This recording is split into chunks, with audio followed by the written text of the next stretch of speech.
नमस्कार। प्रभु का धन्यवाद, प्रभु की स्तुति करते हैं। इस समय के लिए प्रभु का धन्यवाद करते हैं।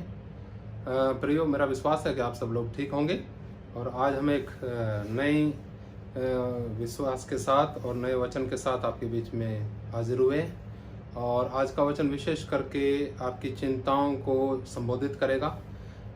हम सब इस समय ऐसा समय है अपने बच्चों के बारे में अधिक चिंतित हैं, क्योंकि जैसे जैसे बच्चे बढ़ते हैं शरीर में तो उनको आत्मा में भी बढ़ना चाहिए, लेकिन कई बातें ऐसी हैं जो हमें महसूस होती है कि वो आत्मा में नहीं बढ़ पा रहे हैं। संसार के साथ और ज़्यादा मिलते घुलते बढ़ते जा रहे हैं और प्रभाव में आ रहे हैं उस संसार के जो एक दिन नष्ट होने वाला है।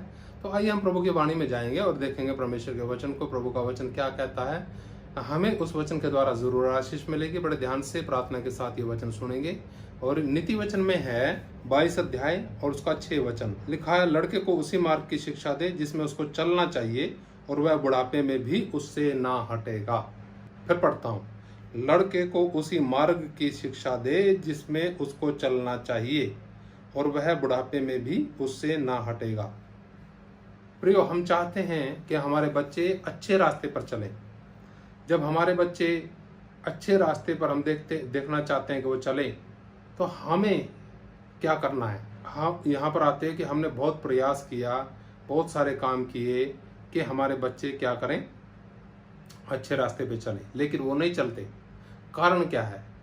हमें अपने आप को जांचने की आवश्यकता है। हम अपने हृदय की गहराइयों में जांचें कि हमारे मन की इच्छा क्या है और हमारा व्यवहार किस प्रकार से है। अगर हमारा व्यवहार प्रभु के वचन के अनुसार है, हमारा मन प्रभु के वचन के अनुसार है, तो बच्चों के ऊपर उसका प्रभाव होगा। अगर हम चाहते हैं बच्चे अच्छा चलें लेकिन हम खुद ही सही नहीं चल रहे, तो बच्चों पर कैसे प्रभाव होगा। तो कई बार हम सोचते हैं कि ये चल क्यों नहीं पा रहे हैं सही। तो ये मुख्य बात हम यहाँ पर सीखते हैं कि लड़के को उसी मार्ग की शिक्षा दे जिसमें उसको चलना चाहिए। आप क्या सोचते हैं? आप परमेश्वर पर पूरा भरोसा रखते हैं? अगर आप पूरा भरोसा रखते हैं तो उसके वचन के अनुसार बच्चों को शिक्षा देनी चाहिए, ताकि बच्चे एक दिन जब आए, वो वचन इतना उनके मन में जड़ पकड़े कि एक दिन जब आए, परिस्थितियां आए, हालात आए, बहुत सारी चीजें गिराने के लिए आए, लेकिन वो वचन उनकी मदद करेगा। जैसा प्रभु का दास कहता है, संत दाऊद कहता है कि मैंने तेरे वचन को अपने हृदय में रख छोड़ा ताकि तेरे विरुद्ध पाप न करूं। प्रियो, ये वचन को अधिक अधिक अधिक अधिक अपने हृदय के अंदर बसने दीजिए और बच्चों पर भी उसका प्रभाव होगा। बच्चों के हृदय में भी वचन जाएगा प्रभु का और फिर ये वचन उनकी मदद करेगा, सहायता करेगा। और हम प्रार्थना करते हैं कि आपके बच्चे सही रास्ते पर, प्रभु के रास्ते पर चलने पाएं।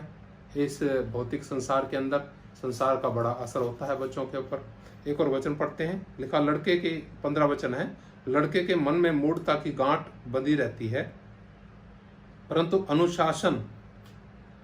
अनुशासन की छड़ी के द्वारा वह खोलकर उससे दूर की जाती है।